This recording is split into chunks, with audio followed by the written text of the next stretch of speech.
Hey there, Dee here from Front Office Guru, and in this video I'm going to talk to you about automation versus providing that personal touch. And first, before I start to talk about that, I want to tell you about a story so that you really get a reference to what I'm talking about. Several years ago, I went to see an ENT. I do have pretty significant hearing loss, and I wanted to handle it. And you know, being fairly young, it is something that I'm sensitive about, so it was really important to me that I find somebody I felt comfortable with. Now, I really trust my regular physician, and so when she recommended this ENT's office, I was like, heck yeah, I'm in, okay.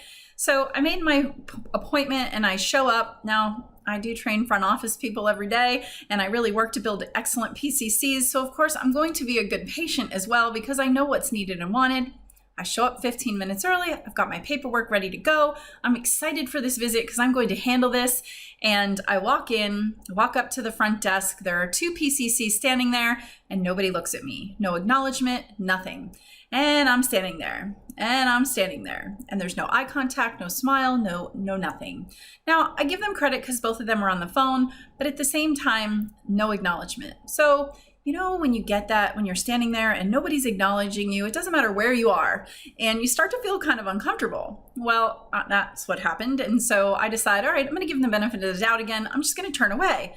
Well, as I turned away, I turned and saw two computers there, two large computers with large screens and very large signs that said, patients, go ahead and check yourselves in. New patients, go ahead and complete your full intake process. Follow the prompts.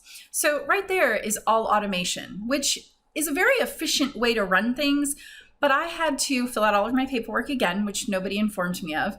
I had to scan my insurance card, scan my ID, run my credit card, which for me, doing what I do as a practice owner, but also as the front office guru, I can totally see the benefit to the practice on that. However, as a patient, it really turned me off. And I will say that that affected the rest of my care throughout that process, and I didn't go back. The reason I tell you this is this: there is a really fine line between personalization and automation. But look, we're practice owners, we're practice managers, we are patient care coordinators. We are in the business of people helped. In order to help our patients, we really do need to have that trusting relationship with them. They cannot feel like that they're a number. They can't feel like they're standing in line, waiting to be serviced. They have to feel like they are the most important patient in the room. They have to feel like they matter. And when that happens, they start to trust you. You have that relationship, and now you have that lifelong relationship. Look, I don't know about you, but I don't want my patients to go to somebody else the next time they need help. I want them to come to us. In order for that to happen, the patient care coordinators in the practice need to develop that relationship, like I've mentioned in a previous video, on the initial phone call.